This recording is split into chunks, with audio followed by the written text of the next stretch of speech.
नमस्कार दोस्तों, हम लोग एडिटेरिया के द्वारा निकाला गया सामान्य अध्ययन के 7500 प्लस एमसीक्यू का प्रैक्टिस सेट देख रहे हैं। आज प्रैक्टिस सेट नंबर 3 देखेंगे, जिसमें दिए हुए सारे प्रश्नों को डिटेल डिस्कशन करेंगे। तो आइए शुरू करते हैं पहले प्रश्न से। पहला प्रश्न है कि पंजाब के विलय के संबंध में निम्नलिखित में कौन सा कथन जो है वो असत्य है। पंजाब के विलय के संबंध में निम्नलिखित में कौन सा कथन असत्य है, और इसका सही जो आंसर हो जाएगा ऑप्शन सी, दिलीप सिंह को 2,50,000 वार्षिक पेंशन दे दी गई। ये कथन जो है असत्य है। पंजाब विलय के समय गवर्नर जनरल कौन थे? तो भारत के गवर्नर जनरल जो थे वो लॉर्ड डलहौजी थे, लॉर्ड डलहौजी। अगला है, किस वर्ष से भारतीय राष्ट्रीय कांग्रेस की कार्यवाही में महिलाओं ने भाग लेना प्रारंभ किया था? किस वर्ष से भारतीय राष्ट्रीय कांग्रेस की कार्यवाही में महिलाओं ने भाग लेना प्रारंभ किया? और इसका आंसर हो जाएगा ऑप्शन बी, 1889 ईस्वी में। निम्नलिखित में कौन सा आधुनिक भारतीय इतिहास में घटनाओं का सही कालानुक्रम को इंगित करता है? कौन सा आधुनिक जो है भारतीय इतिहास में घटनाओं के सही कालानुक्रमिक क्रम को इंगित करता है? और इसका सही जो आंसर हो जाएगा ऑप्शन सी, मार्ले मिंटो सुधार कब हुआ है? तो ये हुआ है 1909 ईस्वी में। जालियांवाला बाग त्रासदी कब हुआ था? तो 13 अप्रैल 1919 ईस्वी को हुआ था। गांधी इरविन समझौता कब हुआ था? तो 5 मार्च 1931 को। और अगस्त प्रस्ताव जो हुआ है वो कब हुआ है? 8 अगस्त 1940 ईस्वी को। तो इसका जो सही आंसर हो जाएगा ऑप्शन सी होगा। भारत छोड़ो प्रस्ताव की निम्नलिखित में से किसने अनुशंसा की थी? भारत छोड़ो प्रस्ताव की निम्नलिखित में किसने अनुशंसा की थी?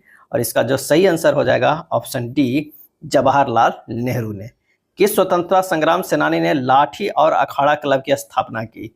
लाठी और अखाड़ा क्लब की स्थापना की। और इसका सही आंसर हो जाएगा ऑप्शन डी, बाल गंगाधर तिलक ने, बाल गंगाधर तिलक ने। हिंदुस्तान रिपब्लिक एसोसिएशन के संस्थापक में से एक थे, वो कौन थे? तो वो सचिंद्रनाथ सन्याल थे। और 1913 में अनुशीलन समिति की स्थापना जो पटना में हुई थी, उसके संस्थापक भी थे सचिंद्रनाथ सन्याल थे। और मास्टर सूर्यसेन को 1930 के चटगांव सत्याग्रह के छापे को संभालने के लिए याद किया जाता है। यानी ये चटगांव सत्याग्रह जो हुआ था 1930 में, उसमें इनका नाम काफ़ी ज़्यादा आया था।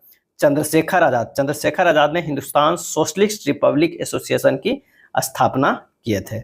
इसका जो आंसर हो जाएगा मेन डी हो जाएगा। 1942 में भारत छोड़ो आंदोलन के दौरान शहीद हुए किस महिला को बूढ़ी गांधी कहा जाता है? बूढ़ी गांधी कहा जाता है। और इसका सही जवाब हो जाएगा ऑप्शन सी, मातंगी हाजरा को बूढ़ी गांधी कहा जाता है। दीनबंधु सार्वजनिक सभा की स्थापना किसके द्वारा की गई थी? दीनबंधु सार्वजनिक सभा की स्थापना किसके द्वारा की गई थी? और इसका सही आंसर हो जाएगा ऑप्शन सी, ज्योतिबा फुले के द्वारा गुलामगिरी पुस्तक भी लिखा गया था। और सत्यशोधक समाज के संस्थापक भी थे ज्योतिबा फुले थे। सैयद वंशों का सही कालानुक्रम क्या है? सैयद वंश के सुल्तानों का सही कालानुक्रम, तो खींच खां जो है वो 1400 ईस्वी से 1421 ईस्वी तक। मुबारक शाह की बात करते हैं तो 1421 से लेके 1434 ईस्वी तक। और अलाउद्दीन आलम शाह है वो 1445 से 1451 ईस्वी तक। और मोहम्मद शाह जो है 1434 ईस्वी से लेके 1445 ईस्वी तक। तो इसका जो सही आंसर जो हो जाएगा वो कौन सा हो जाएगा? सी हो जाएगा। कौन सा हो जाएगा? सी हो जाएगा। 1 हो गया, 3 हो गया, उसके बाद 2, उसके बाद 4। आंसर हो जाएगा सी। रुद्रमा के संदर्भ में निम्नलिखित कथनों पर विचार कीजिए एवं उसके बारे में सही कथन को चुनिए। इसका जो सही आंसर हो जाएगा वो कौन सा हो जाएगा? तो होगा रानी रुद्रमा वारंगल के काकतीय वंश की चौथी स्वतंत्र शासिका थी। उसने दक्षिण तमिलनाडु में पांड्य उड़ीसा के पूर्वी गंग शासकों देवगिरी के सेवना में शासकों को पराजित किया था। ये गलत है, ये सही है। आंसर हो जाएगा ऑप्शन ए जो है वो सही है। मध्ययुगीन भारत के संदर्भ में सराय शब्द का अर्थ क्या है? और इसका सही आंसर जो हो जाएगा वो हो जाएगा ऑप्शन सी, एक स्थान है जिसका उद्देश्य भारतीय और विदेशी यात्रियों, तीर्थयात्रियों, व्यापारियों आदि को अस्थायी आवास प्रदान करना है। नेक्स्ट है, निम्नलिखित कथनों पर विचार कीजिए और बताइए कि कौन सा कथन जो है वो सही है। इल्तुतमिश ने सिजदा, दंडवत एवं पैबोस सम्राट के पैर चूमना की प्रथा राजा के प्रति सम्मान अभिवादन दर्शाने के रूप में आरंभ किया था, तो ये गलत है। इल्तुतमिश ने नहीं किया था, किसने किया था? बलबन ने किया था। दूसरा जो स्टेटमेंट है, बलबन ने चांदी का टंका और तांबे का जितल मुद्रा के रूप में प्रचलित किया था, यह भी स्टेटमेंट गलत है। बलबन ने नहीं, चांदी का टंका तथा तांबा के जीता जो चलाया था वो किसने? इल्तुतमिश ने चलाया था। किसने? इल्तुतमिश ने। तो इसका जो सही आंसर हो जाएगा वो डी। ना तो एक सही है ना दो सही है, दोनों जो है नाम दिया हुआ है वो उल्टा दिया हुआ है। निम्नलिखित में कौन गुप्तकालीन प्रशासनिक विभाजन का सही अनुक्रम है? तो इसका जो सही आंसर हो जाएगा वो कौन सा हो जाएगा? तो हो जाएगा ए, भुक्ति, विषय, विधि और ग्राम। भुक्ति, विषय, विधि और ग्राम। अगला है, निम्नलिखित में कौन सा मंदिर वास्तुकला की बेसर शैली का उदाहरण है? निम्नलिखित में कौन सा मंदिर जो है वास्तुकला की बेसर शैली का उदाहरण है? और इसका सही आंसर हो जाएगा ऑप्शन ए, होयसलेश्वर मंदिर। होयसलेश्वर मंदिर। बेसर शैली को चालक शैली भी कहते हैं। बेसर शैली के मंदिरों का आकार जो होता है आधार से शिखर तक गोलाकार यानी वृत्ताकार या अर्धगोलाकार होता है। मंदिर का जो शैली होता है वो मुख्यतः 3 प्रकार के होते हैं। एक तो होता है नागर शैली, दूसरा होता है द्रविड़ शैली। क्या होता है? द्रविड़ शैली। और तीसरा होता है बेसर शैली। क्या होता है? बेसर शैली होता है। बेसर शैली जो है वो मिला जुला है। किसका मिला जुला है? नागर का और द्रविड़ का। ये दोनों का मिला जुला जो होता है वो बेसर शैली कहलाता है। प्राचीन भारत के इतिहास के संदर्भ में भवभूति, हस्तिमल तथा क्षेमेश्वर क्यों प्रसिद्ध थे? और इसका सही आंसर जो हो जाएगा वो कौन सा हो जाएगा? तो हो जाएगा ऑप्शन ए, नाटककार थे। भवभूति, हस्तिमल तथा क्षेमेश्वर नाटककार थे। भारतीय संविधान की प्रस्तावना में उल्लिखित सही क्रम कौन सा है? इसका सही जवाब हो जाएगा संपूर्ण प्रभुत्व संपन्न, समाजवादी, पथनिरपेक्ष एवं लोकतंत्र। आंसर होगा ऑप्शन बी हो जाएगा। 15 का जो हो जाएगा ऑप्शन बी होगा। पंचायती राज के संदर्भ में कौन सा कथन सही है? पंचायती राज के संदर्भ में आइए देखते हैं कौन सा सही है। तो पंचायत समिति और जिला परिषद अध्यक्ष प्रत्यक्ष निर्वाचित सदस्यों में गठित होते हैं, यह गलत है। पंचायत स्तर चुनाव लड़ने की न्यूनतम आयु 18 वर्ष, गलत है। पंचायती राज संस्थाओं का चुनाव राज्य चुनाव आयोग के पर्यवेक्षण में होता है, यह बिल्कुल सही है। तो आंसर जो हमारे पास हो जाएगा वो सी हो जाएगा। केंद्र और राज्य के मध्य वैधानिक शक्तियों का बंटवारा किस अनुसूची में वर्णित है? और इसका सही आंसर हो जाएगा ऑप्शन डी, 7वीं अनुसूची में वर्णित है। अगर 5वीं अनुसूची की बात करें तो अनुसूचित क्षेत्रों एवं जनजातियों के बारे में वर्णन है। 6ठी अनुसूची की बात करते हैं, असम, मेघालय, त्रिपुरा, मिजोरम और लद्दाख में जनजातियों क्षेत्र के प्रशासन के लिए प्रावधान किया गया है। और 5वीं में जो था अनुसूचित क्षेत्रों एवं जनजातियों के प्रशासन एवं नियंत्रण के बारे में वर्णन है। और 8वीं अनुसूची में संविधान द्वारा मान्यता प्राप्त भारत की कितनी 22 भाषाएं के बारे में वर्णन है। मौलिक अधिकारों को लागू करने के लिए किसी न्यायालय द्वारा जारी किया जाता है। मौलिक अधिकारों को लागू करने के लिए किसी न्यायालय द्वारा जारी किया जा सकता है। और इसका सही आंसर हो जाएगा ऑप्शन सी, समादेश। प्राकृतिक पर्यावरण की रक्षा किस प्रकार का संवैधानिक अधिकार है? और इसका जो सही आंसर हो जाएगा ऑप्शन ए, मौलिक कर्तव्य हो जाएगा। क्या हो जाएगा? मौलिक कर्तव्य। भारत ध्वज संहिता के प्रावधानों के अनुसार भारतीय निकाय के मानकों को लागू करने के लिए निम्नलिखित निकायों में से कौन सा प्रभारी है? और इसका सही जवाब हो जाएगा ऑप्शन सी, भारतीय मानक ब्यूरो। भारतीय मानक ब्यूरो। नीचे दिए गए 4 युग्मों में से कौन सा युग्म सही सुमेलित नहीं है ये बताना है। एक तरफ अनुसंधान संस्थान है और एक तरफ जो है वो क्या है? वो शहर है। तो शुष्क वन अनुसंधान संस्थान जोधपुर में यह सही है। हिमालय वन अनुसंधान संस्थान देहरादून में ये गलत है। वर्षा वन अनुसंधान संस्थान जो है वो कहाँ है? तो ये हो जाएगा जोरहाट में, ये सही है। उष्णकटिबंधीय वन अनुसंधान संस्थान जबलपुर में, ये सही है। तो इसका जो आंसर हो जाएगा 21 का वो हो जाएगा बी हो जाएगा। कौन सा? बी। भारत में कोयला खनन की महत्वपूर्ण घटनाओं पर विचार कीजिए तथा इन्हें सही कालानुक्रम में व्यवस्थित कीजिए। अब रानीगंज में कोयले का प्रथम उत्पादन कब हुआ था? तो ये 1774 में ही हुआ था। कोल इंडिया लिमिटेड CIL की स्थापना कब हुई थी? तो ये 1975 में हुआ था। और कोयले क्या है? कोयला खदानों का राष्ट्रीयकरण कब किया गया था? ये राष्ट्रीयकरण किया गया था 1 मई 1972 ईस्वी को। NCDC राष्ट्रीय कोयला विकास निगम की स्थापना कब हुई थी? तो ये हुआ था 13 मार्च 1963 ईस्वी का। ये है 72 है 1972। तो नीचे दिए गए कोड का प्रयोग करते हुए सही उत्तर का चयन करें। इसका जो सही उत्तर हो जाएगा वो हो जाएगा डी, 1432A। भारत का कौन सा राज्य चूना पत्थर, जिप्सम, नमक और जस्ता के भंडारण के लिए प्रसिद्ध है? और इसका सही आंसर जो हो जाएगा वो हो जाएगा बी, राजस्थान। भारत की 2011 की जनगणना के अनुसार भारत की नगरीय जनसंख्या का प्रतिशत था, भारत की नगरीय जनसंख्या की प्रतिशत था, और इसका सही आंसर हो जाएगा ऑप्शन बी, 31.2%। नैनो टेक्नोलॉजी का जनक किसे कहा जाता है? नैनो टेक्नोलॉजी का जनक किसे कहा जाता है?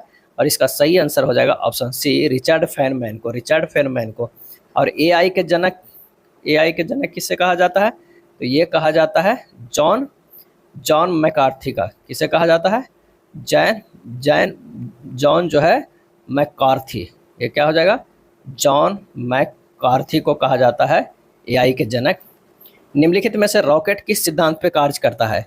और इसका सही आंसर हो जाएगा ऑप्शन सी, रेखीय गति का संरक्षण से, रेखीय गति का संरक्षण से। इको साउंडिंग का प्रयोग होता है, और इसका सही आंसर हो जाएगा ऑप्शन ए, समुद्र की गहराई मापने के लिए। सोलर सेल निम्न में से किसके बने होते हैं? सोलर सेल निम्न में से किसके बने होते हैं? और इसका सही आंसर हो जाएगा ऑप्शन बी, अर्धचालक के बने होते हैं। सिलिकॉन या जर्मेनियम के जो है वो बने होते हैं, सिलिकॉन या जर्मेनियम के। एसिड वर्षा जिसमें सल्फ्यूरिक एसिड या नाइट्रिक एसिड के घटक शामिल होते हैं, इसका पीएच मान 4.5 से कम होता है, कहलाती है। और इसका सही आंसर हो जाएगा ऑप्शन बी, अम्ल वर्षा, जिसका पीएच मान 4.5 से कम होता है, कहलाती है। क्या कहलाती है? अम्ल वर्षा कहलाती है। नेक्स्ट है, जहरीली गैसों को खत्म करने के लिए उत्प्रेरक रूपांतरणों में निम्नलिखित में किस धातु का उपयोग उत्प्रेरक के रूप में किया जाता है? और इसका सही जवाब हो जाएगा ऑप्शन सी, रेहोडियम। किसका? रेहोडियम। सूक्ष्म पोषक जो शर्करा के परिवहन Ca++ के उपयोग और कोशिका विभाजन में महत्वपूर्ण है, आंसर हो जाएगा ए, फास्फोरस। किस खाद्य पदार्थ में सभी आवश्यक एमिनो अम्ल पाए जाते हैं? किस खाद्य पदार्थ में सभी आवश्यक एमिनो अम्ल पाए जाते हैं? और इसका सही आंसर हो जाएगा ऑप्शन बी, अंडा में। किसमें? अंडा में। निम्नलिखित युग्मों में कौन सा एक सुमेलित नहीं है? इसमें से कौन एक जो है वो सुमेलित नहीं है? तो आंसर हो जाएगा ए, पेडोलॉजी, पौधे के जीवाश्मों के अध्ययन को कहते हैं, तो ये गलत है। मृदा के अध्ययन को कहते हैं, मृदा का अध्ययन को कहते हैं, क्या कहते हैं? पेडोलॉजी। और पौधे के जीवाश्मों जो है, पौधे के जीवाश्मों के अध्ययन को क्या कहते हैं? पौधे के जीवाश्मों के अध्ययन को कहते हैं पेलियोंटोलॉजी, पेलियोंटोलॉजी। क्या किसे कहते हैं? पेलियोंटोलॉजी कहते हैं। एंथ्रोलॉजी मतलब फूलों के अध्ययन, एटमोलॉजी माने जंतु विज्ञान की शाखा, ट्रोफोलॉजी मतलब पोषण का अध्ययन होता है। किस शैवाल में आयोडीन की प्राप्ति होती है? किस शैवाल से आयोडीन की प्राप्ति होती है? और इसका सही आंसर हो जाएगा ऑप्शन बी, लेमिनेरिया से। किसे? लेमिनेरिया से। एक सोरगैसम है, सोरगैसम भी एक समुद्री शैवाल है जो सोरगैसो सागर में पाया जाता है। और सोरगैसो सागर जो है जिस क्षेत्र को कहा जाता है वो अटलांटिक महासागर में स्थित है। कहाँ स्थित है? अटलांटिक महासागर में। ये भी कभी कभी पूछा जाता है कि सोरगैसो सागर कहाँ स्थित है? तो अटलांटिक महासागर में स्थित है। निम्नलिखित में कौन सा धातु अम्ल से अभिक्रिया करके आसानी से हाइड्रोजन गैस H2 विस्थापित करती है? और इसका जो सही आंसर हो जाएगा वो हो जाएगा कौन सा? ए, Mg हो जाता है, मैग्नीशियम। हरगोविंद खुराना को किस आविष्कार के लिए सम्मानित किया गया था? हरगोविंद खुराना को। और इसका सही जवाब हो जाएगा ऑप्शन बी, जीन के संश्लेषण के लिए। 1968 में उन्हें चिकित्सा के क्षेत्र में नोबेल पुरस्कार मिला था। चिकित्सा के लिए क्या मिला था? नोबेल प्राइज मिला था, नोबेल पुरस्कार मिला था हरगोविंद खुराना को जीन के संश्लेषण के लिए। निम्नलिखित में कौन सा पौधा कीट पकड़ता है? और इसका सही आंसर हो जाएगा ऑप्शन सी, नेपेंथेस। क्या है? नेपेंथेस। निम्नलिखित में किस विटामिन की कमी से सीलियाक रोग होता है? सीलियाक रोग होता है किस विटामिन की कमी से? और इसका सही जवाब हो जाएगा ऑप्शन बी, विटामिन B12 के कमी से जो होता है वो सीलियाक रोग होता है। अगर विटामिन सी की कमी से जो होता है वो क्या होता है? स्कर्वी रोग होता है। विटामिन ई के कमी से जो होता है क्या होता है? एनीमिया होता है, या एक और बीमारी होता है रेटिनोपैथी होता है। क्या होता है? रेटिनोपैथी होता है। विटामिन के की कमी से कौन सा होता है? तो रक्तस्राव होता है। क्या होता है? रक्तस्राव होता है। कोशिकाओं में मौजूद जेली जैसा तरल पदार्थ कहलाता है। कोशिकाओं में मौजूद जेली जैसा तरल पदार्थ कहलाता है। और इसका सही आंसर हो जाएगा ऑप्शन डी, कोशिका द्रव। पादपों के विभिन्न प्रजातियों के दीर्घकालीन संरक्षण की तकनीक कौन सा है? और इसका सही आंसर हो जाएगा option B, in vitro gene bank. In vitro gene bank. पर्यावरण निष्पादन सूचकांक सर्वप्रथम कब जारी किया गया था? और इसका आंसर हो जाएगा ऑप्शन ए 2002 में जारी किया गया है। बढ़ती शहरी रोजगार के परिप्रेक्ष्य में ग्रामीण शहरी पलायन से संबंधित विरोधाभास के निम्नलिखित में कौन सा मॉडल व्याख्या करता है? और इसका सही आंसर हो जाएगा ऑप्शन डी हायरिस्टोड्रो मॉडल। हायरिस्टोड्रो मॉडल। सूची 1 और सूची 2 को सुमेलित कीजिए। एक तरफ चित्रकारी है और एक तरफ जो है वो राज्य है। तो मधुबनी जो है, मधुबनी पेंटिंग बिहार में प्रसिद्ध है, लेपाक्षी आंध्र प्रदेश में, पटचित्र जो है वो उड़ीसा में, और बार्ली जो है वो महाराष्ट्र में। आंसर जो हो जाएगा ऑप्शन डी हो जाएगा, ऑप्शन डी हो जाएगा। फिलिप्स बक निम्नलिखित में किसके मध्य संबंध स्थापित करता है? फिलिप्स बक। और इसका सही जवाब जो हो जाएगा वो हो जाएगा ऑप्शन बी मुद्रास्फीति और बेरोजगारी का।